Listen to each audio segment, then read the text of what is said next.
sort of descending on the compere with a club is not the most friendly thing in the world to do. Good evening, and very nice of you to come to this. I know there are many other things going on and some very big draws, but since it is such a small, intimate crowd, and it's only because it is a small, intimate crowd, I have brought my very most precious possession with me, and I will only tell you what it is at the end of this session. But do you want to actually, it is my prize. Why don't I pass it to you, and if you have a look, pass it around, and then try and think of what it might be, and I'll ask you at the end.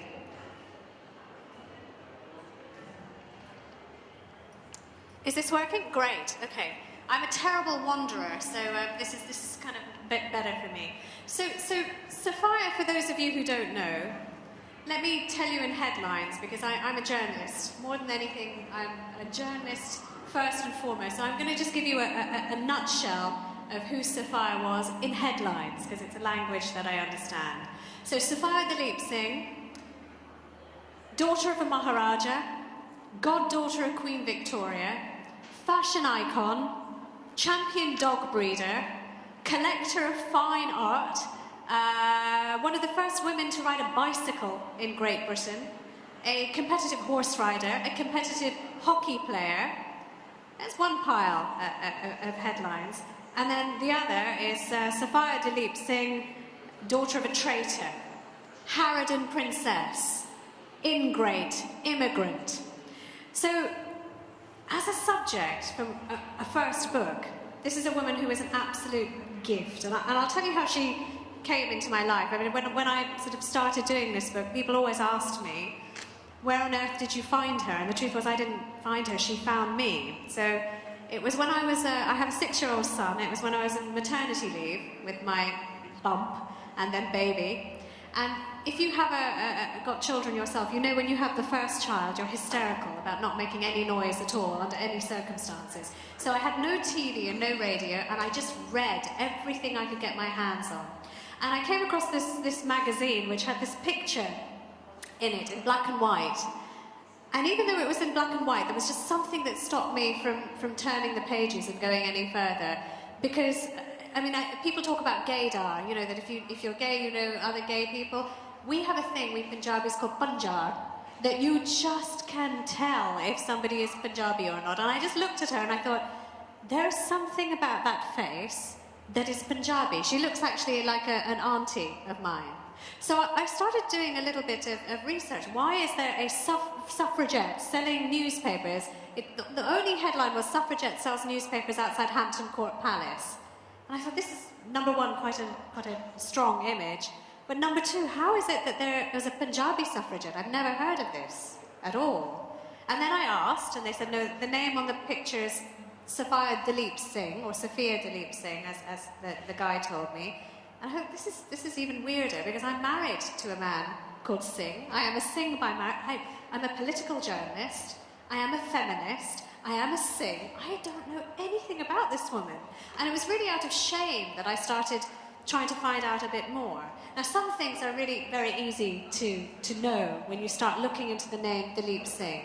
So one of the things that you find out very, very quickly is that she was the granddaughter of this man, Ranjit Singh. Sher-e-Punjab is what he is known as here in India. You all know this, the Lion of Punjab.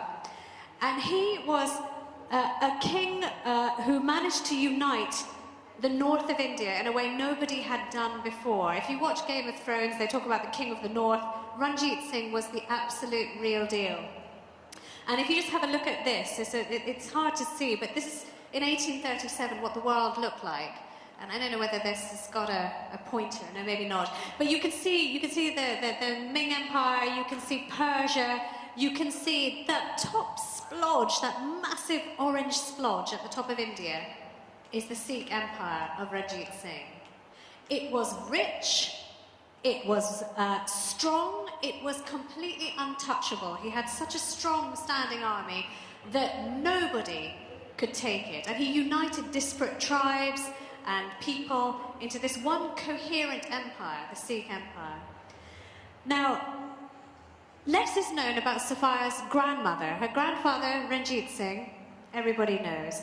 But actually her grandmother is one of my favourite characters in all human history. Her name was Rani Jindal. She was the daughter of the royal kennel keeper. So Ranjit Singh had a passion for hunting. The man who looked after his hounds was a man called Olag Singh. A really nasty piece of work, if you ask me, because from the moment his little daughter had reached puberty, he kept waving her at the aging Maharaja, who already had a very long white beard and white hair and wrinkles and one eye, and said, "Take this girl as your bride, she will rejuvenate you." So he resists and he resists until she reaches the age of 17, and then he says, "Okay, I will marry her." And marry her. Imagine what the court of Lahore was thinking. Why is he marrying her? But there was something very special about Jinder. This is a portrait painted of her 2 years before she died. And she's a very striking figure. But in her youth, she was a thing of great beauty. They talk about how she moved with the sensuality of a dancer, fluid like water. She was seductive. Some people found this really quite disconcerting. But Ranjit Singh married her, and together they had a child. This is the child, Dilip Singh. And I spoke a lot, I don't know if any of you came to the Kohinoor session, but I won't dwell too much. But Dilip Singh was the man who last owned the Kohinoor here in India before it went to Great Britain. And that is Sophia's father. So you have this extraordinary story of a man, a boy king, who's forced by the British to sign over his kingdom and his wealth and his jewel, and he's forced out of Punjab, and eventually he comes to England. He is welcomed into the arms of Queen Victoria, and she really does adore him. There's a lot of sort of controversy about whether this was real affection or not. And having read all that I have, it's 5 years of research, I can tell you that I think there was genuine fondness. She writes about him in her diary. She writes about him in her letters to her daughter. His beauty, those eyes, that mouth. You know, she loves his beauty, but also his refinement. He is gentlemanly, genteel. He has been removed from his mother as a boy and removed from Punjab and given into the care of a Scottish couple who teach him how to be like an Englishman, to walk like an Englishman, talk like an Englishman. He learns Shakespeare. He learns to read his Bible from cover to cover, and most significantly, he converts to Christianity, and Queen Victoria is utterly beguiled by this. So when, at the age of 15, he says he wants to travel to England to meet the Maharani of the world, she leaps at the chance. And Dilip Singh enters her life and immediately becomes a favourite. So she buys him presents, like a thoroughbred horse, expensive jewellery.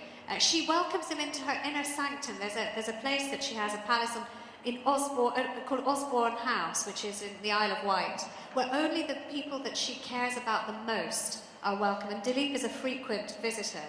They sit and they look at each other for hours on end. They sketch each other. Both of them had a passion for art.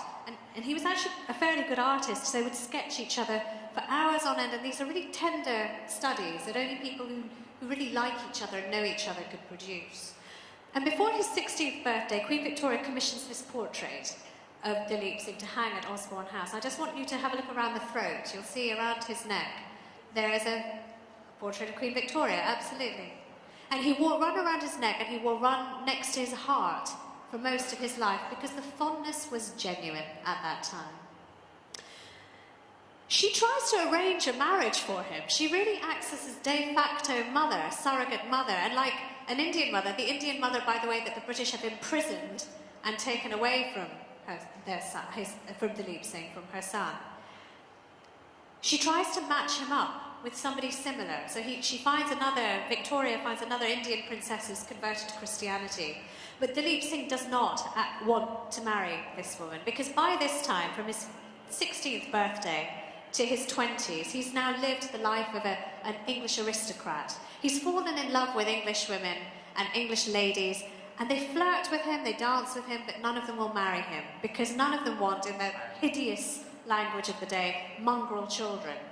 So he becomes very quickly disillusioned in the royal court and decides to find a person who's as much of an outsider as himself. So he finds this woman to marry, a 16-year-old girl who has never seen the light of day. Her name was Bamba. I mean, there are characters in this book who deserve their own books themselves. Bamba Muller, the illegitimate child of a German merchant and an Abyssinian slave. And he finds her in a monastery in Cairo. He wants somebody who's virginal, pure, and who will be as much of a misfit in the English court as he is. So they marry, they buy a house in the English countryside called Elverdon. It didn't look like this, by the way, when they bought it. It looked like a big grey slab building, very respected and respectable, looked like all the other stately homes in the area. But Dalip Singh, being this flamboyant Maharaja, rips it apart, and he creates this. They called it locally the wedding cake, because it was such a European ostentatious kind of style with their pillars and the red brick. And if people thought the outside was weird, do you want to see inside? He converted it into the Lahore of his youth, the Lahore that he would never see again, in the middle of the English countryside. Inside was weird and palatial. Outside was weirder still. Where the children grew up, outside of the nursery, he penned leopards. There were baboons wandering around in the hedges. Parrots kept flying off into the trees, and you'd see sort of liveried footmen with nets trying to catch them and bring them back. So the children really did grow up in an atmosphere of madness. But the way that Dalip Singh had constructed his life at this time, the character that he was, the mystique of having the Kohinoor once in his grasp, of being Queen Victoria's favourite, made his home and his family one of the most important in Britain at that time. Anybody wanted to go and be known to be friends with Dalip Singh. Now, he was at this time not the beautiful boy that I showed you in that portrait. Like many of us when we get married, we stop trying. Dalip Singh tried a lot less than most people. You can see him there, he's sitting in the front, a rather big belly and the hat. But next to him, the other big-bellied gentleman with a hat is the Prince of Wales, soon to be King Edward, who was also a very frequent visitor to their home, Elverdon. And this is a picture of poor old Bamba, who, when she got married, didn't even speak a word of English, and is such an outsider. She's a chaste, deeply religious woman who doesn't understand the weirdness of the court. She's lonely, she doesn't get it. So much an outsider, and he does very little to help her fit in, to be honest with you. But I include this picture because I want to show you the two boys in the front. These are Sophia's eldest brothers, Prince Victor and Prince Frederick. And I include it because, have a look at their long hair. The reason that they have long hair is because Queen Victoria found it beautiful. And she begged the Maharaja not to cut their hair, completely missing the irony that if they had remained in India and been allowed to remain Sikhs, they would have had long hair for their religion. Anyway, in 1876, this little baby was born, Sophia, and she was immediately adored by her family. She was much easier than the other children. The other children, actually, when they were growing up, were pretty spoiled and pretty difficult. And Bamba writes about how much of a handful they are, but suddenly this baby comes who is placid, sleeps at night. She breastfeeds her herself, which is, you can see that there's a comfort and a bond between these two, because she writes about it with great pride.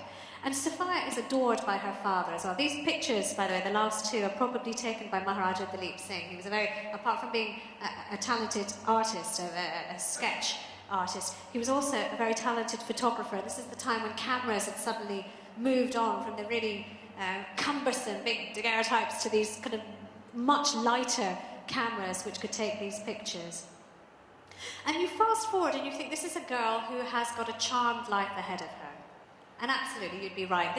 This is her coming out party at the age of 17. So girls, before they could be invited to any parties, had to make their debut in society. And Sophia's debut, and this is her on the left-hand side, next to her, her sister, elder sister Bamba, and behind them, the other sister Catherine, took place at Buckingham Palace. No less, before Queen Victoria, her godmother, who was really very fond of her. You could see that she was a great favourite of the family because she was the only girl that the Maharaja asked Queen Victoria to become godmother to. And Queen Victoria took that responsibility very seriously.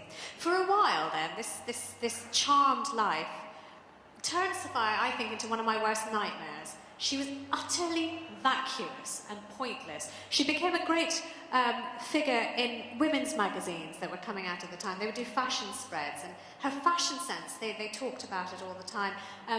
She'd pose with dogs. She was a dog breeder, a champion dog breeder, which I know you'd find quite attractive. Crazy about dogs. But, and also, sort of with horses and in the latest outfit. The British press wanted to claim her as one of their own. So whereas they just didn't care about the other children, with Sophia they used to write, there's a newspaper called the Church Weekly, as conservative as you get, and they described her as a thoroughly English gal, notwithstanding her great Oriental name. And Queen Victoria wanted to do right by her goddaughter as well. So she provides her with a home at Hampton Court Palace. I don't know if any of you have been there, but it's a very grand affair. Not just an apartment, a whole house in Hampton Court Palace. These are just the kitchens of Hampton Court. She wore her Indianness like a costume. She didn't feel Indian herself in her heart. She felt part of the establishment, English, in a way her father did not in the end. I'm sort of skipping over her father's story because I spoke about it a lot this afternoon with the Koh-i-Noor, but after being a great favourite of Queen Victoria, he spectacularly falls out with the royal family when he suddenly realises how he's been cheated of his inheritance when he was a boy, and he tries to get his kingdom back and his Koh-i-Noor back, and it's a disaster, complete disaster, which ends up with him dying penniless in a Paris hotel. But Sophia is still looked after in a way that none of the other children are. So I was always just really puzzled. What turned this debutante, into this suffragette, who's selling militant newspapers outside the very palace she has been given a grace and favour home in? But the truth is, it was India. India changed this woman from my worst nightmare into my greatest hero.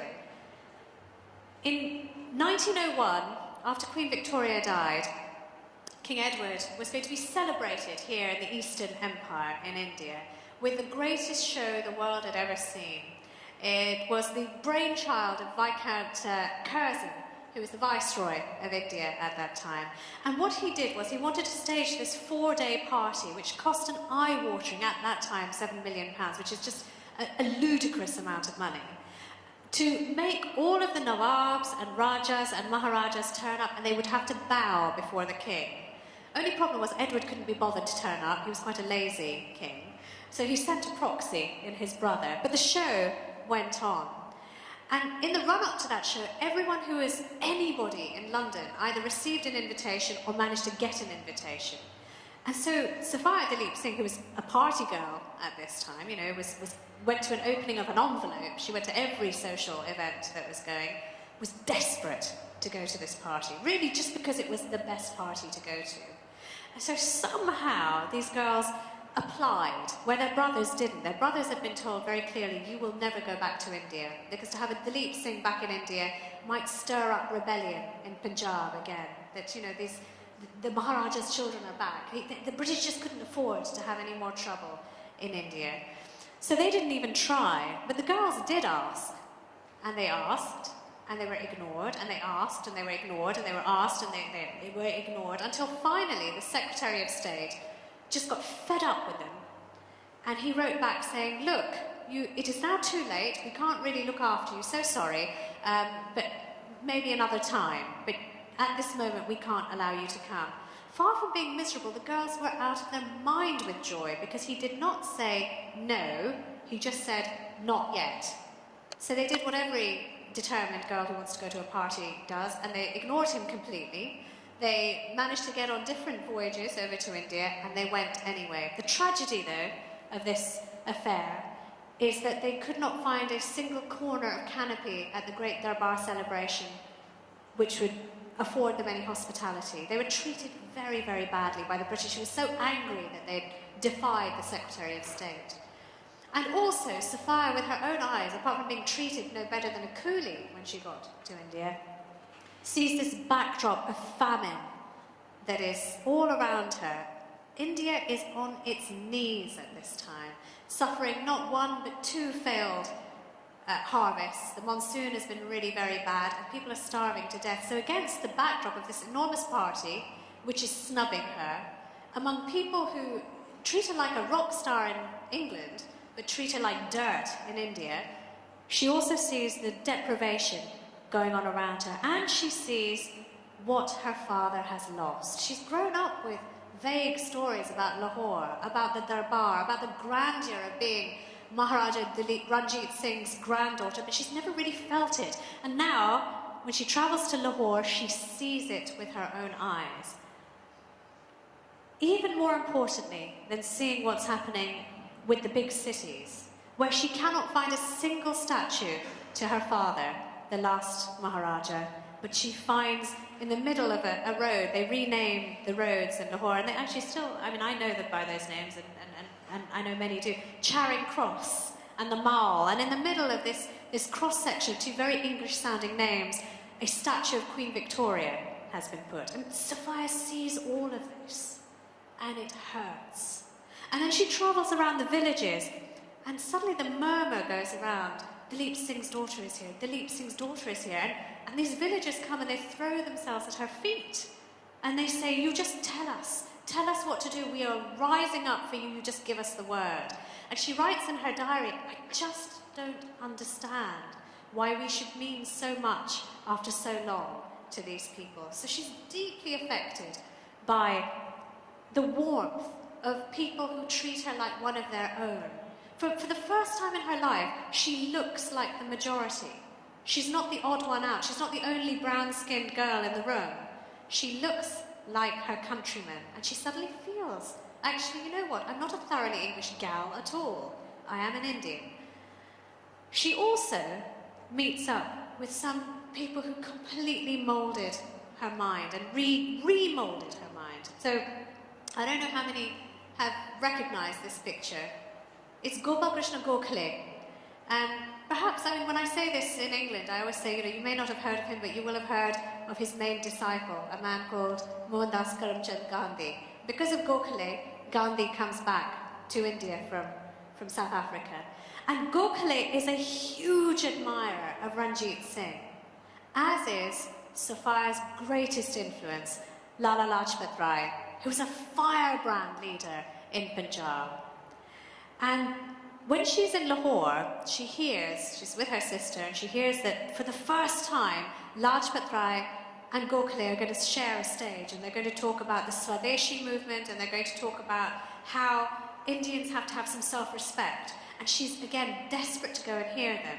So she just wants to stay and be one of the crowd, but Gokhale and Lajpat Rai hear that Dilip Singh's children are in the hall, and they make them sit on stage. And she writes very touchingly, actually, in her diary, that she's dying of embarrassment because, like in any Indian event, you have the VIPs are like forced to sit behind the speaker, so you can basically hear nothing, but everyone's looking at you all the time.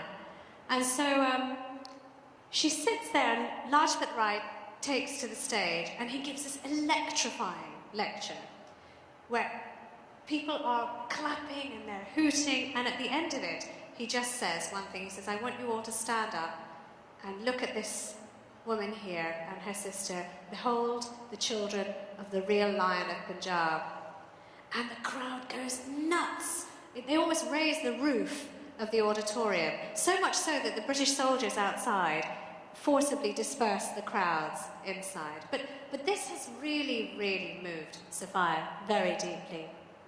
So when she comes back to England, it's no longer enough to be this pointless princess anymore. She wants to do something for somebody less privileged than herself. And she's got this voice ringing in her ears from the Indian nationalists who are saying, Awaz do, give us a voice. They're fighting in India to have some representation. Awaz do. And she comes to England and she hears the same sound, but in English, coming from the women of England. Give us a voice. Give us a voice. So it's an automatic transition for her from that nationalist sentimentality to the suffragette sentiment. And the suffragettes use her, they welcome her into their arms, because to have a woman like her, Queen Victoria's god, somebody who lives in a palace, somebody who is as well connected as her, to be part of their movement, it is hugely embarrassing to the state. And so they love it. They use her like a propaganda grenade. So the suffragettes used to drive these wagons through London to the most contentious parts of London, where men would pour out of the theatres because they just wanted to make their point very loudly about women getting the vote. Sophia didn't just go on these drives. You can see that woman on the left-hand side driving the cart. That is Princess Sophia Dilip Singh. Emmeline Pankhurst thought, we can do much more with her. So she plans this event where they have petitioned the government so many times to get the vote. And in 1910, they come as close as they have ever got to getting women the vote. But the Prime Minister at that time betrays them at the last minute. He guillotines the time that is available for this bill that would not give every woman the vote, but just women over the age of 30 or women who own property, they would get the vote.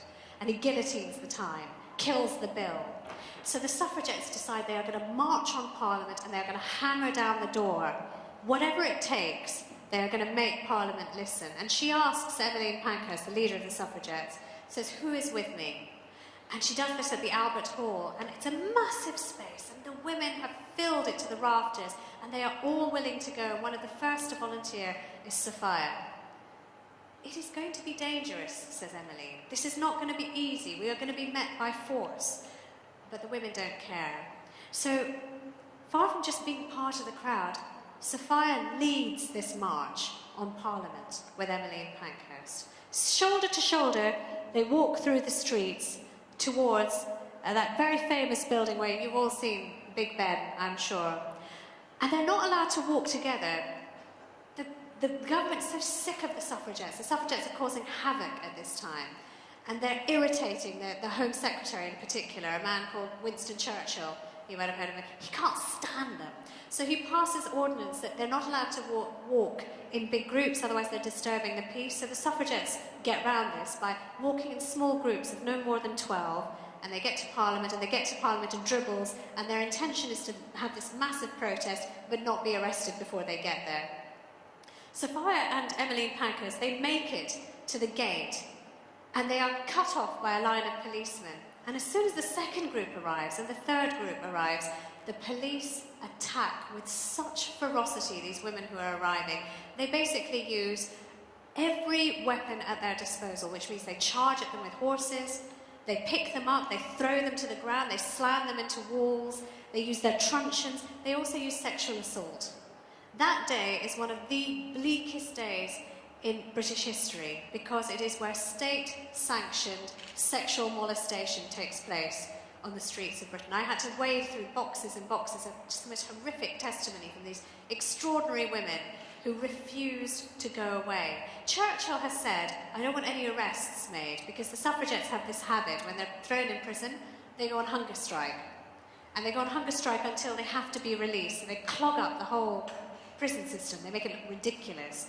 In fact, that hunger striking, that's when Gandhi got the idea to hunger strike, after seeing the suffragettes doing what they were doing, crippling the system in the UK. So Churchill says, don't make any arrests, just tire these bloody women out and make them go home. So the police just see this as a mandate to maul these women. Sophia, who is stuck by the gate, St. Stephen's Gate, is watching all of this happen, watching this chaos unfold all around her. And it's just too much to bear. She suddenly sits, she's by the way shorter than me, I'm no giant, I'm 5'2".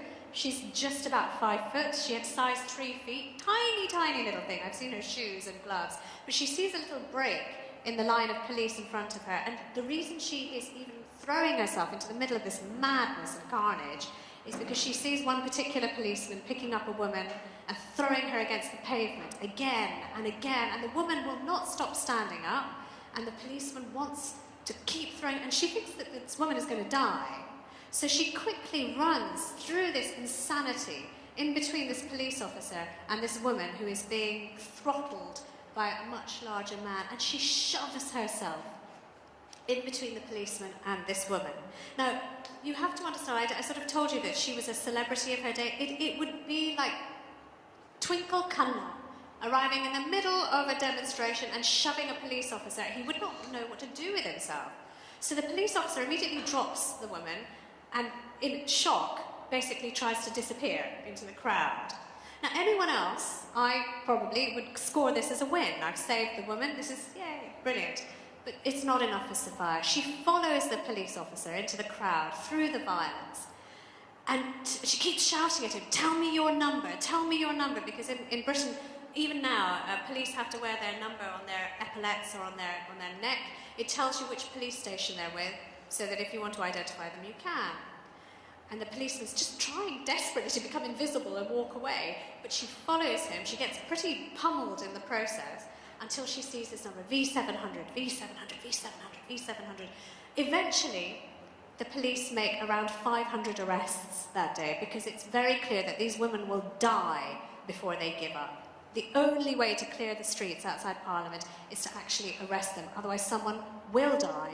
And so Churchill tells the police, okay, right, arrest them, for God's sake, arrest them. And Sophia is one of those who's gathered up and thrown in prison.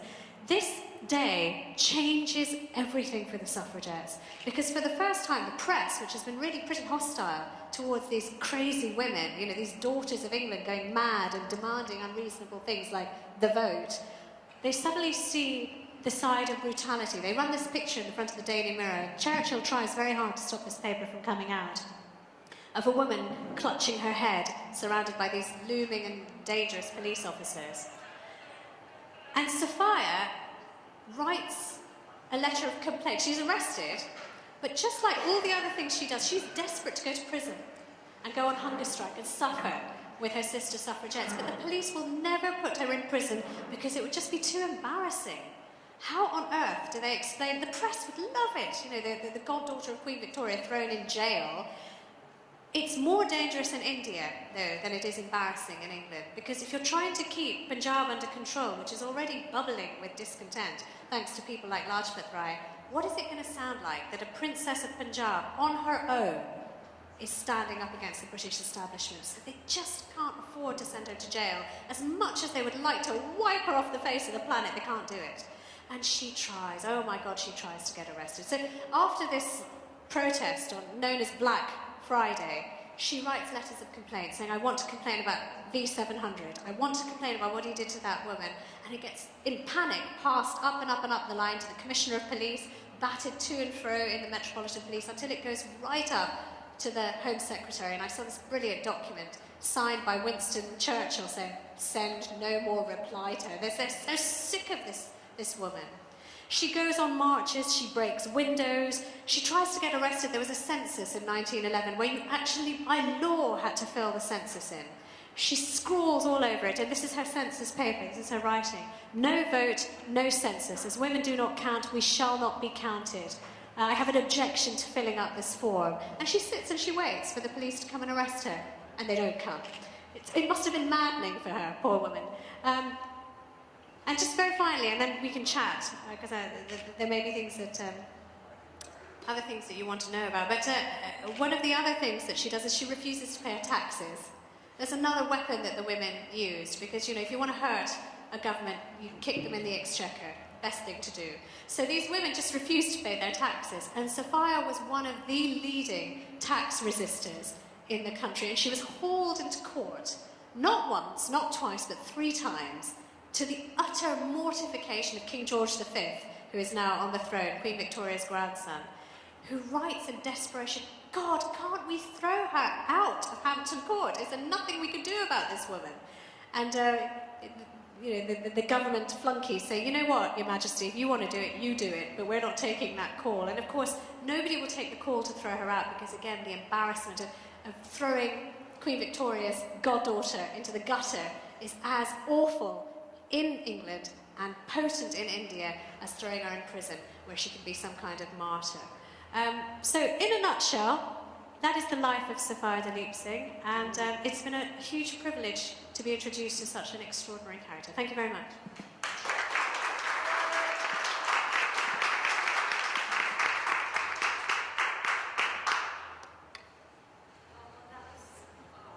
That was just, I mean, that was amazing. And I just want to say that I actually didn't vote in the last election. I want to now dig a hole and bury myself in it. That's very naughty. I really never felt so guilty about this, you know, in my life.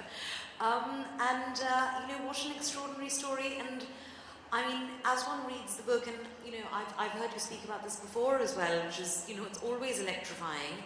And it always seems amazing to me that, you know, that that sort of she isn't this revered figure in England, you know, and that, I mean, I wasn't aware of her before your book came out. And I wasn't aware of her before, you know. Well, yes, right. You know, so, I mean, how, you know, how did that happen? So there were a number of things that led to the erasing of one of, I think, a really important character in modern history. And one of the main ones was, I sort of touched on it. The British did not want her story to get out. They were so terrified of another mutiny. 1854 was etched in their souls, another uprising. They just couldn't afford to let it happen. So they tried at every turn to bury her name. So, for example, not sending her to prison, even though she behaved outrageously. I mean, what she did was a lot worse than many of the suffragettes who were sent to prison and who went on hunger strike. But also, even when she tried to do good things, they removed her name. So, I mean, one of the things, I don't know, I'll just flick through if you indulge me. So during World War I, the suffragettes actually put down their stones and their rocks and their protests, and they said, no, we've got to get behind the war effort in this country. And Sophia was one of them.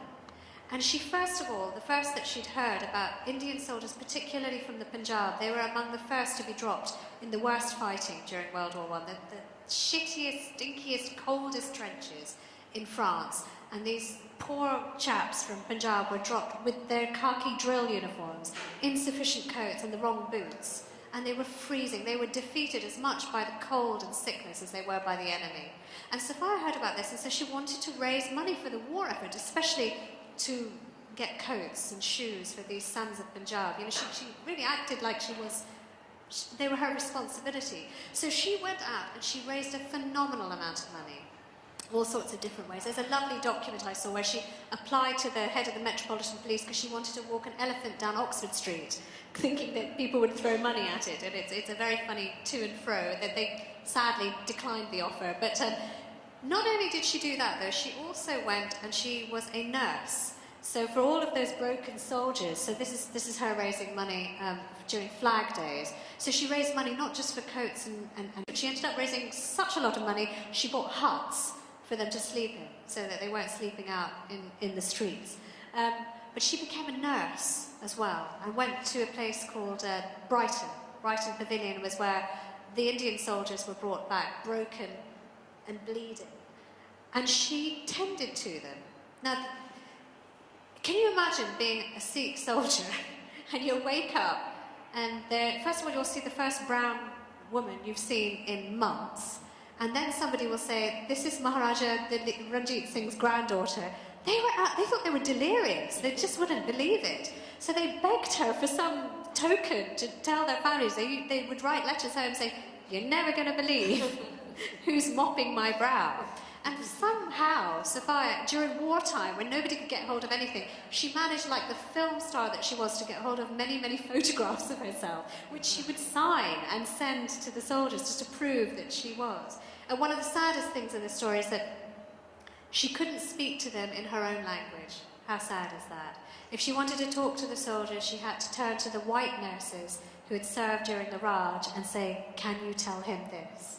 So, I mean, so many ironies. But even that, when she was trying to raise money, the British, there were these frantic letters toing and froing saying, oh my God, can we try and make sure she doesn't get the credit for this? Can we just say this is an initiative by somebody else? Because again, they just didn't want that message to come back to India that Britain was sending their sons to die in a ditch, but the Indian princess was keeping them warm at night. So that was one of the reasons she disappeared. The other reason was that when the suffragettes won their battle for the vote, England wanted to forget. They wanted to forget that just very recently they were struggling after war to put themselves back together, and they just didn't want to remember this time where the daughters of Britannia were fighting in the streets with the sons of Britannia. So that gets tucked away as well. And then on top of that, let's face it, how good are we at writing women's history as people, both here and in the UK? And a brown woman's history? Forget it. So she slipped through the cracks and became unforgivably invisible. Well, no, I mean, and, you know, thank you again for sort of bringing her to life in this way. Now, we are unfortunately actually running short of time, but I just very quickly wanted to ask you if you could just touch upon essentially the impact on her personal life and the sacrifices in that sphere, because I mean that of course is, that's, God, even today, a woman in order really to accomplish anything quite often finds herself, torn between these two sort of aspects of life, and I can't imagine what it must have been like then. Well, first of all, she never got married, and she never had children, and she had a great desire. She was a very maternal person, but like her father, she just didn't fit. She was basically too brown to marry a white man, too white to marry a brown man, and frankly, just too much trouble for either. So, she remained single for the rest of her life.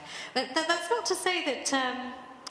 Well, I mean, and she suffered from depression. I mean, that was something that became very clear to me. She, after the suffragettes won their struggle, the purpose kind of went out of her life for a while, until the Second World War. I mean, this woman thrived in conflict. The Second World War gave her the thing that she had been looking at. So, oops, if I go back a bit. How do we go back? Let's just see.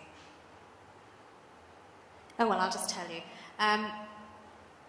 What happened during the Second World War is that they evacuated children from London into the countryside, and by this time she's living in the countryside with her sister.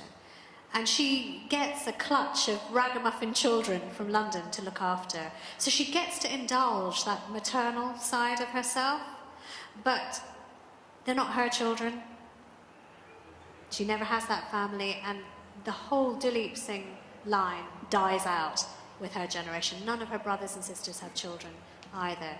So, and also, I forgot to say the sacrifices, the British do punish her for how she has behaved and how she's defied them. So they tighten the screws on her income. She can no longer afford to heat her house at Hampton Court, which is why she moves into the countryside. And she ends the rest of her life just constantly begging for her allowance to keep up with the rate of inflation. So yeah, it was kind of a sad and sorry end, I think. There's an absolutely lovely moment in your book when she's writing about this man who is just identified as the madman. And of course, as you mentioned my sort of dog obsession earlier. She's so obsessed with dogs. I've never met anyone like it. So yeah. I'm ashamed to say that for me the saddest part of the book was when her puppy died. And there's this sort of rather marvellous, I mean it's so moving, but she writes in her diary about this man who is identified just as the madman, and she says, in what could go either way, and also sort of like a rom-com as well, but of course isn't, that very odd, I am beginning to like a man I hated at first, and then nothing comes of it. I just found that just so desperately sad. Well, she was romantic, she was had this lovely romantic sensibility. She was quite sort of a little giggling schoolgirl if a man showed her any interest, and she particularly falls for this handsome, roguish man on a ship. But then, of course, he will dance with her, he will flirt with her, and then he disappears, because who wants to marry a heathen princess? It turns out nobody. So, she was, in that way, a sad figure. So I've just been told that we actually were sort of running out of time, and so we do have the time to take, I think, one or two questions. And don't worry, don't feel pressured. If you don't have a question, I've got a question for you. Does anyone know what that... I'll get back to the club. You pass me the club. So does anybody know what this is? I know it's late in the evening. You may not feel brave enough to ask a question. Who can guess what this is? Tell me what you think this is. Yes, tell me. Well, you are right, but that wasn't what it was purposed for. What is its actual purpose, do you think? It looks like a bowling pin. It's not a bowling pin. And it's for some game? No, not quite. Carpets? No, I've not heard that guess before. So what it is, actually, what is so perfect about it is it's called an India Club, and it's what women in Victorian England were encouraged to exercise with, calisthenic exercises to get rid of those bat wings. But you're quite right. It was the suffragettes' weapon of choice, because they were meeting such violence on the streets. But the reason it was a perfect weapon for them is that it is exactly the right length to fit into a lady's sleeve. So they would be able to walk through police cordons and just at the right time, drop and swing. And that's what it is. Oh, well, thank you so much, Anita. I'm sure you feel the same way, but I could really hear 3 more hours of this, but luckily, one does have the book. That was extraordinary. Thank you so much. Thank you. Thank you.